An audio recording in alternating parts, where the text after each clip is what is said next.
Warahmatullahi wabarakatuh. Kami dari kelompok 3 akan mempresentasikan hasil kerja kelompok kami.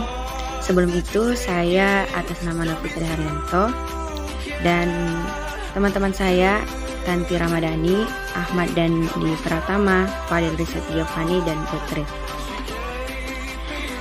Baiklah, langsung saja. Temanya yaitu memahami dan mengaplikasikan beberapa aplikasi pengolahan data menggunakan Microsoft Excel.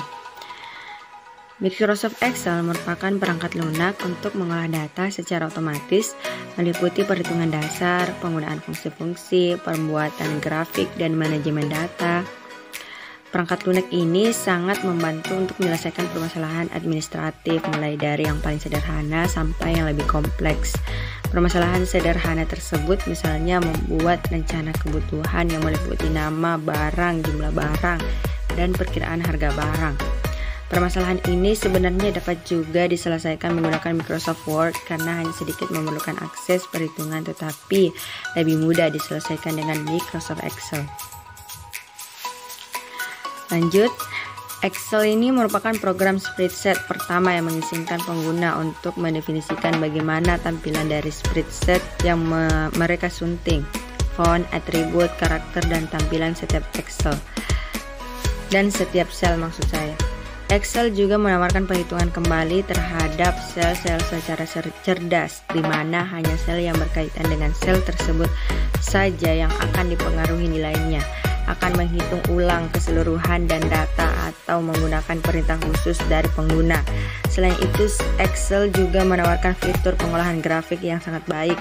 Pada awalnya peluncuran, Excel menjadi sasaran tuntutan perusahaan lainnya yang bergerak dalam bidang industri finansial yang telah menjual sebuah perangkat lunak yang juga memiliki nama Excel. Lanjut, fungsi Excel. Pertama adalah kalkulasi. Dengan program ini kita bisa melakukan kalkulasi atau perhitungan dengan mudah, baik perhitungan yang sederhana maupun dengan rumus-rumus yang sangat kompleks. Kedua, grafik. Dengan program ini kita bisa mempresentasikan data dalam bentuk grafik yang komunikatif. Ketiga, komunikasi. Dengan program ini kita juga bisa berkomunikasi dengan pengguna atau user lainnya. Program ini juga dirancang untuk bisa saling tukar informasi dalam bentuk jaringan di mana orang lain bisa membuka lembar kerja. Menjalankan Microsoft Excel. Untuk menjalankan program Microsoft Excel, Anda dapat melakukan salah satu cara sebagai berikut.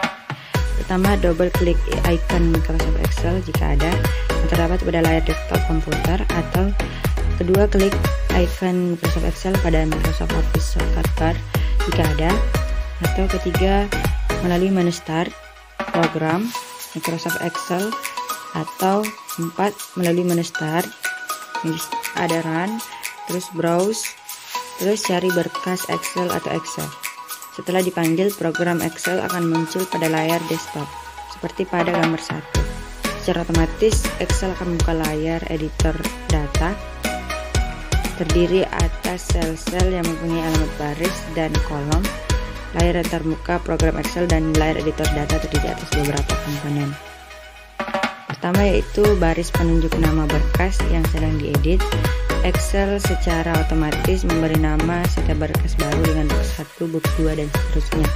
Kedua yaitu baris menu, yaitu yang baris menu-menu Excel. Setiap menu terdiri atas beberapa submenu yang berfungsi untuk menjalankan perintah Excel, misalnya menyimpan berkas, mengolah data, dan lain-lain.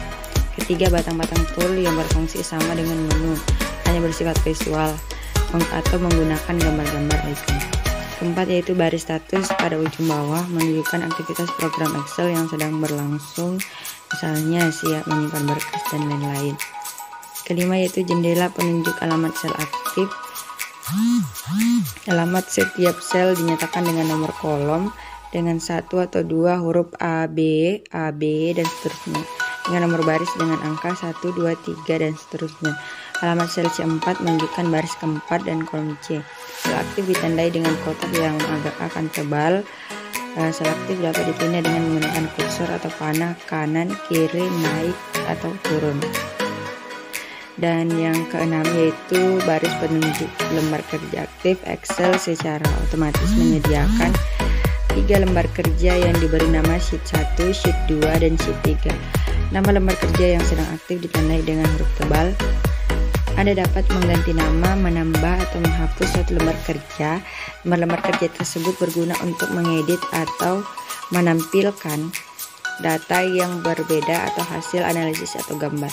Untuk memilih lembar kerja mana yang hendak diedit, cukup diklik nama lembar kerja yang bersangkutan. Seperti gambar ini. Inilah contoh kinerjanya.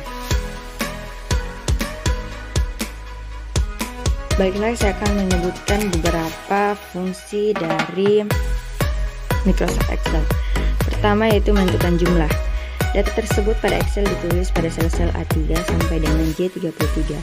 Baris ketiga berisi judul-judul kolom data. Kolom K masih kosong, harus dilengkapi dengan jumlah nilai-nilai semua bidang studi dari tiap-tiap siswa. Cara mengisi kolom jumlah adalah sebagai berikut. Pertama, pindahkan sel aktif ke sel K4. Kedua, tulis sama dengan sum E4 bagi J4, kemudian tekan tombol enter. Perhatikan nilai yang muncul pada sel K4. Kembalikan sel aktif pada K4. Yang ketiga yaitu tekan tombol Ctrl C untuk mengcopy rumus pada sel K4. Tekan tombol Shift tidak dilepas sambil menekan panah ke bawah hingga sel K33. Tekan tombol Ctrl V. Perhatikan nilai-nilai yang muncul pada sel K4 sampai K33. Seperti ini gambarnya.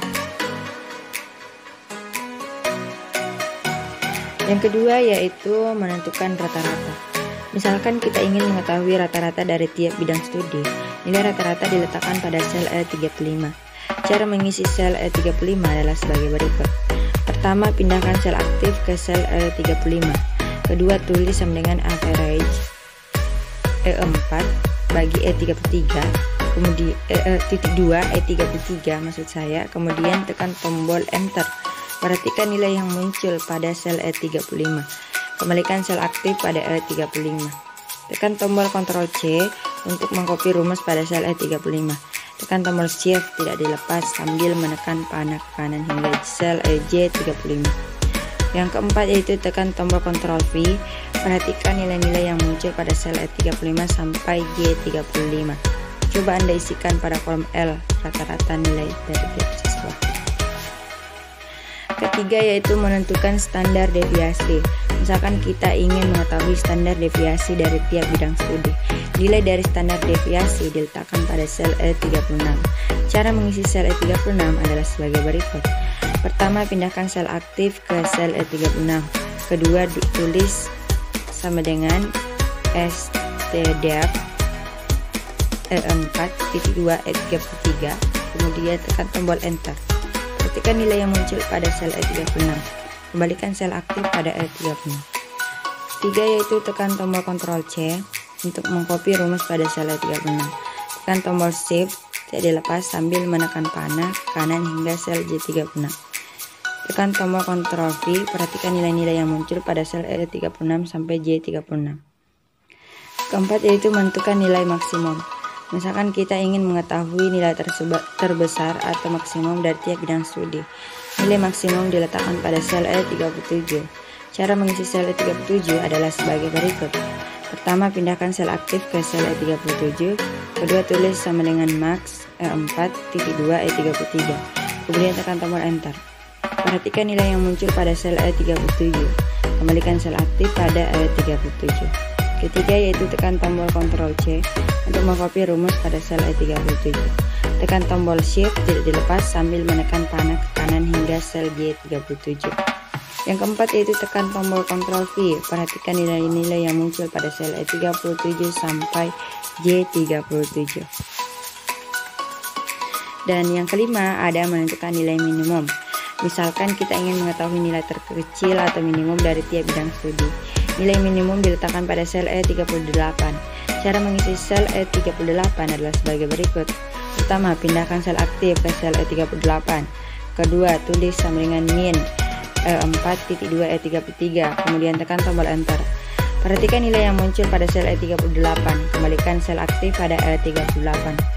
Ketiga yaitu tekan tombol Ctrl C Untuk mengcopy rumus pada sel E38 dengan tombol Shift tidak dilepas sambil menekan panah kanan hingga sel J38. Dan yang keempat, tekan tombol Ctrl V. Perhatikan nilai-nilai yang muncul pada sel E38 sampai J38. Dan yang terakhir yaitu mengurutkan data.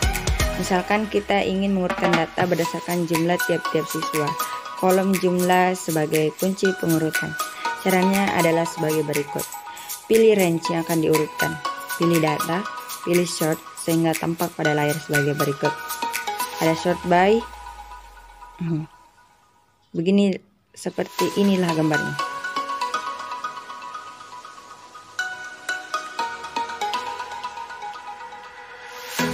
Selanjutnya yaitu pada kolom sort by, pilih kolom jumlah sebagai kunci pengurutan pertama. Pilih ascending, pengurutan meningkat, atau descending, pengurutan menurun. Jika ada kunci pengurutan kedua dan ketiga, isikan pada kotak then by. Jika range daftar yang akan diurutkan mempunyai judul baris, aktifkan header row pada my list. Klik OK, perhatikan nilai-nilai yang muncul pada kolom K.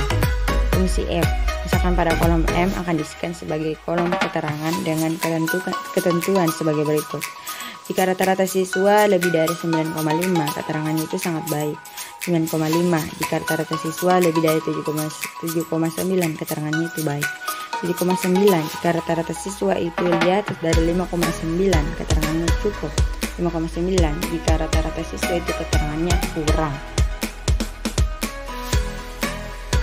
Caranya yaitu sebagai berikut.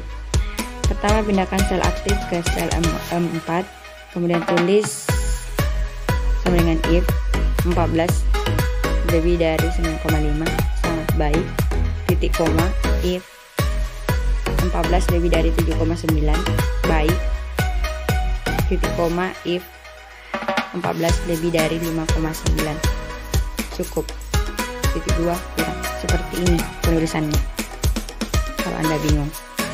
Kemudian tekan tombol enter. Perhatikan nilai yang muncul pada sel M4. Pilihkan sel aktif pada M4. Ketiga yaitu tekan tombol Ctrl C untuk mengcopy rumus pada sel M4. Tekan tombol Shift tidak dilepas sambil menekan panah ke bawah hingga sel M33. Yang keempat yaitu tekan tombol Ctrl V. Perhatikan nilai-nilai yang muncul pada sel M4 sampai M33. Teman-teman, itulah materi yang dapat saya sampaikan. Sekian dan terima kasih. Wassalamualaikum warahmatullahi wabarakatuh.